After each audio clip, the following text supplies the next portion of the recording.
13h, merci de nous rejoindre sur RTI 1. Bonjour à toutes et à tous. Voici les titres. En Côte d'Ivoire, le 62e anniversaire de l'inspection générale d'État, l'IGE, commémoration hier dans la commune de Cocody, en présence du président du Sénat, Jeannot Ahoussou-Kouadio, représentant le chef de l'État, Alassane Ouattara. À noter des panels, tables rondes et autres conférences au cours de ces 3 jours de festivités. Célébration aujourd'hui de la Journée mondiale de l'eau 2023 autour du thème « Accélérer le changement pour résoudre la crise de l'eau et de l'assainissement ». Dans ce journal, le message du ministre ivoirien de l'hydraulique, de l'assainissement et de la salubrité, Bouaké Fofana. Enfin, en France, après le rejet des motions de censure sur la réforme des retraites, le président Emmanuel Macron s'exprime aujourd'hui dans une interview. Le Conseil des ministres se tient donc aujourd'hui en Côte d'Ivoire au palais de la présidence dans la commune du Plateau. Des travaux et échanges en présence bien sûr du chef de l'État Alassane Ouattara. Le point complet dans nos prochaines éditions. L'inspection générale d'État de Côte d'Ivoire a 62 ans. L'IGE a donc célébré hier son anniversaire dans la commune de Cocody, en présence du président du Sénat, Jeannot Ahoussou-Kouadio, représentant le chef de l'État, Alassane Ouattara. 3 jours de festivités, à noter des panels, tables rondes et autres conférences. Le point, Chantal Akandan. L'inspection générale d'État a 62 ans. Les festivités de l'IGE ont démarré ce mardi 21 mars. Tous les acteurs de l'organe supérieur de contrôle d'inspection et de promotion de la bonne gouvernance sont au rendez-vous. L'heure est au bilan, en vue de tracer les sillons d'une inspection générale plus efficace et performante. En 62 ans, l'IGE a réalisé des acquis. L'inspecteur général d'État Awa Ndoli Théophile appelle à les consolider. En effet, les missions de contrôle de l'IGE se sont intensifiées depuis la dernière décennie. Ces missions ont permis de relever des dysfonctionnements et formuler des recommandations visant à y remédier. Les mesures prises à cette occasion ont permis effectivement d'améliorer la gouvernance, le fonctionnement et les performances des entités auditées. Ainsi, chaque mois, l'IGE tient une réunion avec chaque structure auditée pour vérifier l'état d'exécution des recommandations contenues dans le rapport. Cette pratique a permis d'avoir quand même des résultats probants parce qu'il y a une dizaine d'années, le taux de réussite, donc de mise en œuvre des recommandations était de 30%. Il y a 3 ans, c'est monté à pratiquement 50%. Et aujourd'hui, je peux dire que ce taux est à 67%. Un bilan satisfaisant des acquis réalisés. Mais l'IGE, dans sa dynamique de promotion de la bonne gouvernance, veut relever d'autres défis. Des réformes sont en vue. Notre ambition est d'arriver à faire, par exemple, comme au Sénégal, c'est-à-dire accéder à l'IGE par voie de concours. Il s'agit, comme le prévoit d'ailleurs notre texte de 2018, de permettre à un certain nombre de jeunes capables, diplômés, qui ont fait des études spécialisées dans le contrôle, de rentrer à l'inspection générale d'État, à l'inspection générale des finances, dans les inspections des ministères et avoir un plan de carrière. La bonne gouvernance reste l'un des piliers essentiels du programme gouvernemental. Le représentant du président de la République, Jeannot Ahoussou-Kouadio, président du Sénat, salue les initiatives entreprises par l'IGE et appelle à plus d'actions pour l'amélioration de la qualité des services de l'administration. La bonne gouvernance, c'est la saine gestion des affaires publiques. C'est bien sûr la transparence et la rigueur. La bonne gouvernance promeut la confiance des citoyens à leur gouvernement. Elle est un accélérateur de progrès, une exigence et un impératif absolu pour atteindre l'émergence tant visée. Afin de parvenir plus rapidement à de meilleurs résultats, je voudrais, au nom du président de la République, encourager l'inspection générale d'État à maintenir la collaboration avec les autres structures de contrôle administratif. Je voudrais inviter l'inspection générale d'État et l'inspection générale des ministères à accélérer et multiplier les contrôles dans la discrétion habituelle pour donner les moyens au président de la République et au gouvernement de continuer à lutter plus efficacement contre les détournements, la corruption, la prévarication et la mauvaise gouvernance. Après 62 ans, l'IGE, l'institution fêtière en matière d'audit et d'inspection de l'ordre administratif en Côte d'Ivoire, se projette dans l'avenir. Son défi majeur, rester attentive aux enjeux actuels de bonne gouvernance et de lutte contre la corruption. 1,330 milliard de francs CFA pour financer 4 aires protégées, notamment les parcs nationaux de Azani, de la Comoé, du Mont Sangbé et de Taï. La Fondation pour les parcs et réserves de Côte d'Ivoire a signé hier une convention avec l'Office ivoirien des parcs et réserves.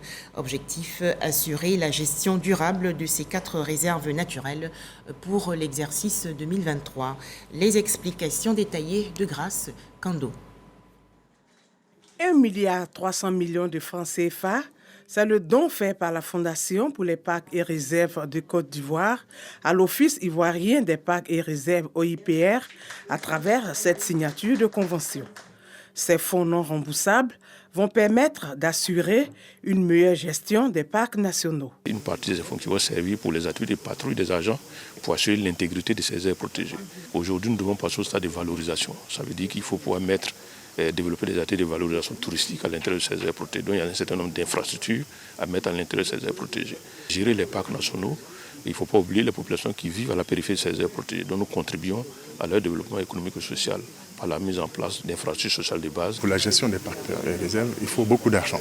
L'État a toujours assuré le fonctionnement. Il a paru donc important de mettre en place un mécanisme qui viendrait donc aider l'État et permettre aussi à l'OIPR d'atteindre les objectifs en matière de conservation, la faune, la flore, préserver notre patrimoine naturel. Depuis la mise en œuvre de ce mécanisme innovant de financement pérenne de la conservation des aires protégées, la Côte d'Ivoire a enregistré d'importants acquis en matière de protection de l'environnement. Au regard donc de ces acquis, notre pays peut être fier d'avoir adopté une stratégie cohérente de gestion de ces aires protégées avec d'une part la mise en place de la Fondation pour les parcs et réserves de Côte d'Ivoire pour assurer le financement durable des aires protégées et d'autre part la création de l'Office ivoirien des parcs et réserves en charge donc de la gestion opérationnelle de notre réseau d'aires protégées. De 2014 à 2022, la Fondation pour les parcs et réserves de Côte d'Ivoire a octroyé à l'OIPR des subventions non remboursables d'un montant total d'environ 10 milliards de francs CFA.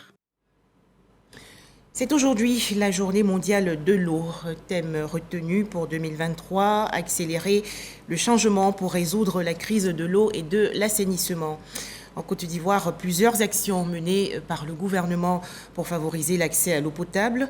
Écoutons le message du ministre de l'Hydraulique, de l'Assainissement et de la Salubrité. Bouaké Fofana est au micro de Grâce Kando. La 31e édition de la Journée mondiale de l'eau se tient chaque année autour du thème « Accélérer le changement pour résoudre la crise de l'eau et de l'assainissement ».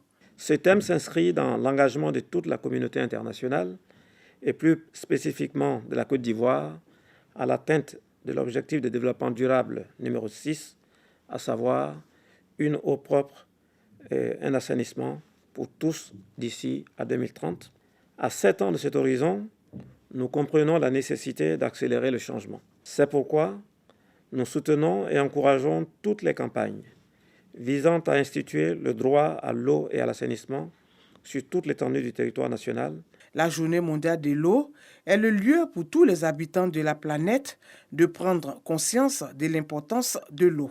En effet, sous la conduite éclairée de son Excellence, M. Alassane Ouattara, président de la République de Côte d'Ivoire, le gouvernement a initié plusieurs projets et programmes depuis 2011 pour permettre à chaque Ivoirien d'avoir accès progressivement à l'eau et à des services d'assainissement hygiénique. Et les objectifs de développement durable, énoncés en 2015, ont donné un coup d'accélérateur aux efforts du gouvernement pour que ces objectifs soient atteints.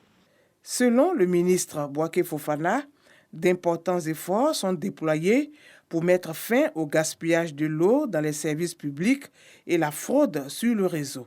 Ce sont entre autres le recours aux eaux de surface, la gestion intégrée des ressources en eau et des barrages de retenue d'eau pour tous les usagers. Les Nations Unies très inquiètes en cette journée mondiale de l'eau 2023. Dans son rapport publié récemment, l'ONU annonce une crise mondiale imminente, les pénuries d'eau tendant à se généraliser.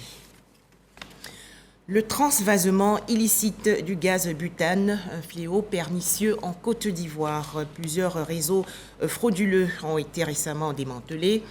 Cette activité endommage les bouteilles de gaz butane en circulation et surtout menace la sécurité des ménages.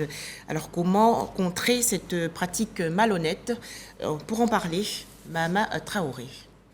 À Bobosso-Gefia, secteur plaque 2, ce camion de livraison de bouteilles de gaz vient ravitailler un revendeur. Après une demi-heure de déchargement, Diallo constate avec joie qu'il pourra cette fois satisfaire ses clients qui se plaignent de plus en plus de l'esthétique des bonbonnes. Ils disent ça c'est trop vilain, on n'a qu'à changer. Je dis c'est pas de notre faute. Ouais, c'est comme ça, on nous donnait, ouais, mais comme les nouvelles bouteilles sont venues, vraiment c'est bon. Cap sur un autre lieu de vente pour une 60aine de bouteilles à livrer cette fois. Peu importe le nombre à décharger, à chaque escale, ces ouvriers s'appliquent à la tâche comme recommandé. L'autre monte, il te donne, tu déposes sans problème. Quand c'est comme ça, la bouteille a une durée de vie encore plus intéressante. Donc quand on jette vraiment, c'est pas conseillé. Mais ce qui est conseillé qu'elle a. Une personne te donne, tu déposes sans problème, c'est interdit de jeter même carrément. Interdit de jeter, au risque d'endommager la bouteille de gaz et causer ainsi un risque d'incendie pour l'utilisateur final, ce qui est récurrent. En 2021, le groupement des sapeurs-pompiers militaires est intervenu 237 fois pour ce type de sinistre, 374 fois en 2022 et déjà 71 fois de janvier à février 2023. Un phénomène nouveau pourrait alourdir le bilan. Il s'agit du transvasement illicite des bouteilles de gaz organisé par des réseaux de contrebande. Ils prennent la petite bouteille B6, ils la transvasent dans la bouteille B12. Ils peuvent prendre, soit ça dépend, une bouteille et demie, soit une bouteille, parce que la bouteille ne tue pas. La bouteille c'est 12,5 kg. Mais quand ils transvasent, ils mettent peut-être 7 kg, 8 kg dedans. Ils vont revendre aux clients. Ils revendent aux clients, par exemple, au revendeur à 4 000 francs la bouteille. Le revendeur lui revend au prix normal. Sur ces images filmées en mode caméra cachée, l'on aperçoit les faussaires opérer avec du matériel inadapté dans un environnement inadéquat. Un simple revendeur lambda, aujourd'hui, devient pompeur. Et c'est ça qui est le problème. Ils sont aujourd'hui dans toutes les localités. Et si on ne prend pas garde, vraiment, on n'aura plus même de distributeurs légaux. On aura vraiment des concurrents qui vont s'installer et puis on verra qu'on va assister aussi à certains dégâts. Ces dernières semaines, les dénonciations de ce trafic illégal et dangereux sont légion sur les réseaux sociaux, de même que les opérations de démantèlement menées par les forces de l'ordre. Mais l'activité prospère et nuit aux efforts consentis par le gouvernement pour promouvoir l'usage du gaz butane par les ménages en vue de protéger l'environnement. Sans la subvention dégagée à ce titre, la bouteille de gaz B6 reviendrait aux consommateurs à 3 800 francs CFA ou 4 000 francs CFA au lieu du prix homologué de 2 000 francs CFA. La B12 serait de 8 000 francs CFA contre le prix de 5 200 francs CFA pratiqué. Face à la menace, recours est fait à la répression. Toutes ces pratiques-là sont sanctionnées parce qu'elles sont qualifiées de pratiques frauduleuses, tromperies sur la quantité, etc. etc. Donc les opérateurs économiques, les personnes qui se donnent ces pratiques frauduleuses encourent des sanctions qui vont à des privations de liberté qui partent de 2 mois à 2 ans d'emprisonnement en ce qui concerne la loi relative à la répression des fraudes et de 100 000 à 100 millions comme l'amende. Pour ce qui concerne la loi des produits pétroliers, vous avez des peines qui vont jusqu'à 500 000 francs de fait que, bien entendu, la saisie de tous les biens qui ont servi à commettre toutes ces infractions. En parallèle à la traque menée contre les réseaux clandestins de transvasement, l'État intensifie le contrôle auprès des opérateurs agréés. Objectif, faire du gaz butane un produit sûr et sans danger pour les ménages. Régulièrement, des équipes spécialisées du ministère des Mines, du Pétrole et de l'Énergie sillonnent les boutiques de revendeurs. La mission, inspecter chaque bonbonne de gaz en lui faisant subir un test d'étanchéité. Conformément à la réglementation ivoirienne sur les équipements sous pression, ces bouteilles sont testées chaque 5 ans. Chaque 5 ans, la bouteille doit passer une épreuve hydraulique. C'est un test qui permet de monter à une pression de 30 bars pour vérifier que la bouteille est toujours résistante. Une bouteille qui tourne dans un quartier, parce qu'il y a un centre de transvasement clandestin qui est là. Cette bouteille-là n'arrivera pas à temps au centre remplisseur pour être requalifiée, c'est-à-dire retestée. Il faut rappeler que pendant les tests, si l'épreuve est concluante, c'est-à-dire si la bouteille a prouvé sa capacité à résister, donc elle devra resservir, on doit changer obligatoirement le robinet ou le clapet. Donc c'est un clapet neuf ou un robinet neuf qui est remis sur la bouteille. À l'issue du test, s'il est constaté une fuite de gaz ou tout autre dommage dangereux, les bouteilles non conformes à l'usage retournent chez l'opérateur commercial pour réparation avant de subir à nouveau un test d'étanchéité. Si le test est concluant, les bouteilles concernées sont remises sur le marché.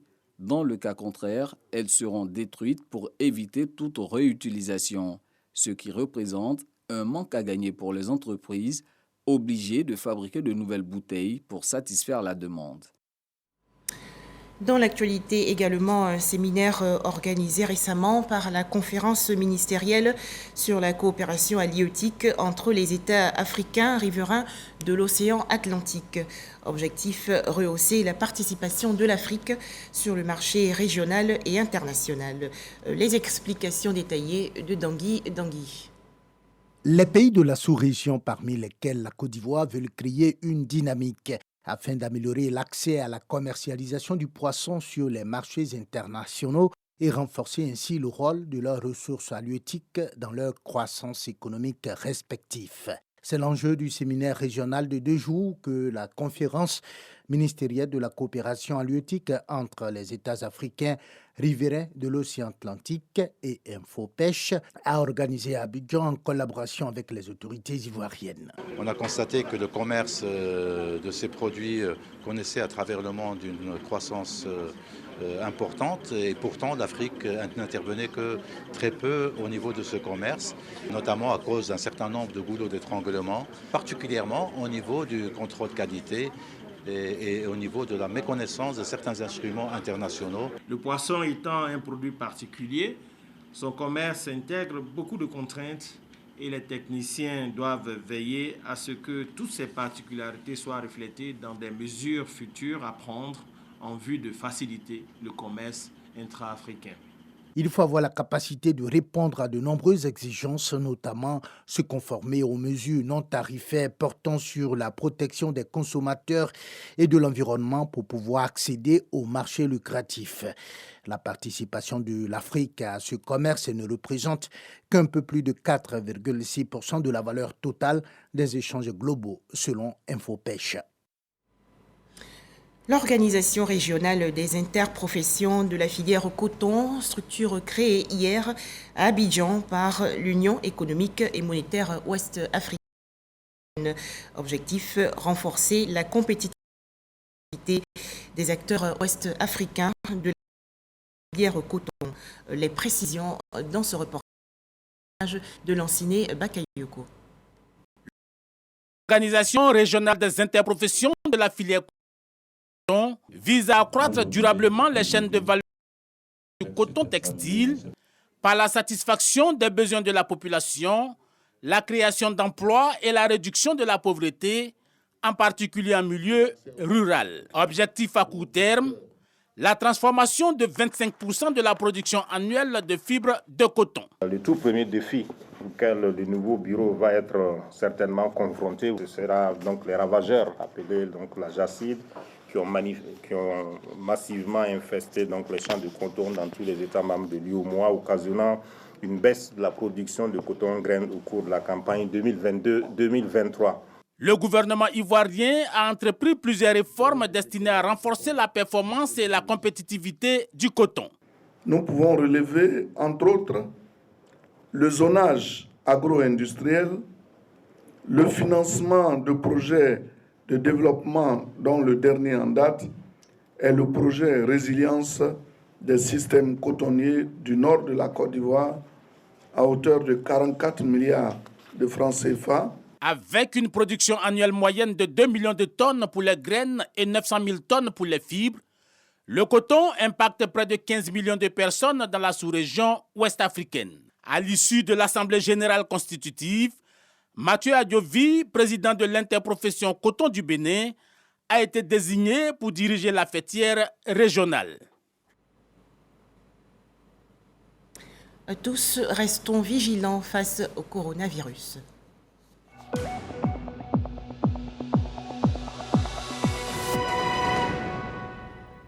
Zéro nouveau cas de coronavirus enregistré hier en Côte d'Ivoire par le ministère de la Santé, de l'Hygiène publique et de la couverture maladie universelle. La Côte d'Ivoire comptabilise donc actuellement 88 295 cas confirmés de coronavirus, 87 445 personnes guéries, 834 décès et 16 cas actifs. Faisons-nous tous vacciner gratuitement contre le coronavirus dans les centres de vaccination. Et toujours concernant le coronavirus, sachez que la Chine a donné son accord pour l'utilisation du premier vaccin chinois anti-Covid à ARN messager. Annonce faite aujourd'hui par son fabricant, les vaccins étrangers étant, eux, toujours non autorisés dans le pays. Retour en Côte d'Ivoire où la communauté musulmane se prépare au Ramadan, quatrième pilier de l'islam. Les fidèles musulmans sillonnent actuellement les marchés pour s'approvisionner en vivres et en non-vivres. Pour en parler, Khalil Diomandé et Herman Guivet. Plus que quelques jours pour entamer le mois de Ramadan chez la communauté musulmane. Au Forum d'Adjamé, l'heure est à l'approvisionnement. Fatou Diallo vient se procurer légumes et viandes pour assurer les repas des premiers jours de jeûne. J'ai le temps maintenant, donc je profite en même temps pour venir payer, pour garder dans mon congélateur avant le Ramadan. Ici, le kilogramme de la viande de bœuf sans eau est vendu à 3 500 francs CFA contre 3 000 francs CFA homologués par le gouvernement. Cette hausse des prix, Aïcha Konaté le constatera également au niveau de la pomme de terre et de l'oignon, de quoi décourager la jeune demoiselle qui souhaitait pourtant s'approvisionner avant le début du Ramadan. Mon message va directement à l'endroit du CNLVC. Je suggère qu'ils viennent dans les marchés et qu'ils constatent d'eux-mêmes vraiment cette flambée-là, parce que c'est vraiment énorme. Et donc, s'il y a des mesures à prendre pour que nous puissions faire les achats pour le Ramadan, ce sera mieux. Dans ce vaste univers, une denrée captive l'attention des clients, tant son utilité est grande au cours de cette période de pénitence. La date, appelée aussi tamaro en langue malinké. Allah a dit que la date est très bonne. Lorsqu'on l'utilise pour rompre le jeûne, cela procure des mérites. Préparer le Ramadan, ce n'est pas seulement se pourvoir en vivre. Certains fidèles musulmans, eux, sillonnent les boutiques dédiées aux articles religieux. Mariam veut intensifier sa proximité avec son Seigneur. Son choix est donc porté sur ses chapelets électroniques. Ça, par exemple, c'est un zikmet qui est très pratique pour les zikrs et beaucoup plus discret en tout cas que le chapelet traditionnel. Voilà, donc on peut facilement l'utiliser quel que soit l'endroit où on se trouve. Selon les écrits saints, le musulman doit adopter certaines dispositions avant d'entamer ce mois d'adoration. Le musulman doit avoir le sens de repentir sincère. Nous devons rentrer dans le mois de Ramadan en état de pureté. Le musulman doit avoir le sens du pardon. C'est dans la soirée de ce mercredi 22 mars que la communauté musulmane procédera à la recherche du croissant lunaire marquant le début du mois de Ramadan. Autre actualité nationale, la planification familiale expliquée il y a quelques jours à 5 associations féminines. Les participantes ont été outillées sur les méthodes contraceptives et la prévention contre les MST. Les explications détaillées de Éric Gorebi.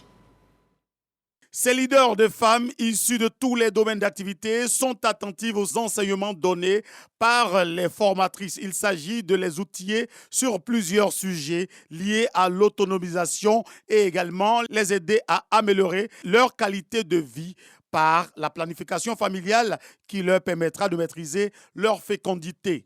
Elles ont droit à l'information, elles ont droit de recevoir des soins de qualité. Et l'association s'est engagée à délivrer des soins de qualité en matière de santé maternelle, néonatale et infantile. Et nous sommes aussi sages-femmes et nous sommes des femmes. Et nous voulons être l'ami des femmes pour parler de santé de la reproduction et du rôle de cette planification familiale dans l'autonomisation de la femme. Il y a une autonomisation économique, c'est vrai, mais il y a l'autonomisation également du point de vue santé. Qu'elle sache son rôle. Parce que la femme dans la famille, la femme dans le monde, c'est le pilier, c'est la pérennisation de la société.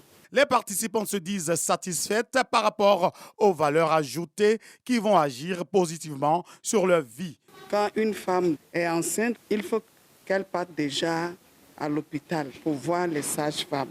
Il y a d'autres même qui mettent souvent plus de 6 mois avant d'aller à l'hôpital. Mais avec cette formation que nous venons d'avoir, nous avons vu l'importance de se rendre vite à l'hôpital. L'égalité et la justice pour une autonomisation effective est le thème de cet atelier financé par l'ONG internationale Guy Paigo avec l'appui technique de l'Association des sages-femmes de Côte d'Ivoire. Direction à présent Thiébissou, dans la région centre du pays où les populations ont été sensibilisés à l'importance des droits de la femme. Rencontre dans le cadre de la célébration du 8 mars 2023. Les précisions de Charles Tatou de RTI Bouaké. Nul n'a le droit d'être heureux tout seul, disait l'écrivain français et croyant chrétien Raoul Folero, le vagabond de la charité. Cette réflexion fait tache d'huile dans le département de Thiébissou. Les cadres s'en inspirent pour partager la joie aux femmes rurales. En témoigne la célébration de la Journée internationale des droits de la femme initiée à Akwendenu au profit des groupements de femmes de la localité et de celles des villages satellites. Les initiateurs heureux de la mobilisation des femmes autour de leurs dons. En décembre, nous étions dans le village d'Assabounou. Nous avons pu regrouper plus de 400 élèves pour organiser l'arbre de Noël. Nous organisons encore la Journée internationale des droits de la femme qui regroupe plus de 15 villages. C'est une fierté pour nous. Ce n'est pas seulement les femmes d'Abidjan, les femmes des grandes villes, mais les femmes également du village ont droit à tout ce qu'il faut pour pouvoir améliorer leurs droits et puis leurs conditions de vie. Je suis venu donc partager la joie, distribuer des pagnes à toutes mes soeurs, à toutes mes mamans. Des dons de matériel de communication et de pagnes ont renforcé la gaieté des femmes. Au total, la cérémonie a enregistré 300 bénéficiaires. Chaque femme a reçu 2 morceaux de pagne. La cohésion sociale et la paix célébrée le 19 mars dernier dans le village de Ao-Rosso, dans la région centre-est du pays. C'était en présence du député de Bongouanou, Jacob Assouba. Les détails, Herman Niamia. Ao-Rosso, village situé à 3 km de Bongouanou. Dans cette localité de plus de 2000 âmes, un conflit entre une partie de la population et la chefferie a failli tourner au drame. Bilan décès échauffourés, une personne emprisonnée, d'autres en fuite du village et des maisons incendiées. Depuis un moment, notre frère Assoa, avec certains jeunes, ont déploré la mort. Assoa, c'est un militaire à la retraite. Mais vu la gestion des affaires du village, il a voulu aller vers le chef pour qu'une solution définitive soit trouvée. Et c'est dans cette démarche-là que le chef il a été mal entendu. Et cela a favorisé ce que nous voyons. Le député de Bongouanou, Jacob Assougba, hors du pays pendant ces événements d'il y a environ 3 semaines, à son retour, a décidé de se rendre à Aoroso pour échanger avec les populations afin de ramener la cohésion et la paix au sein du village. Avant d'être là, on a eu des dévancés qui sont passés, le président du conseil régional, le premier ministre Pascal Afenissa, le maire, et avec l'accord de l'inspecteur général d'État, nous sommes venus pour apaiser la population.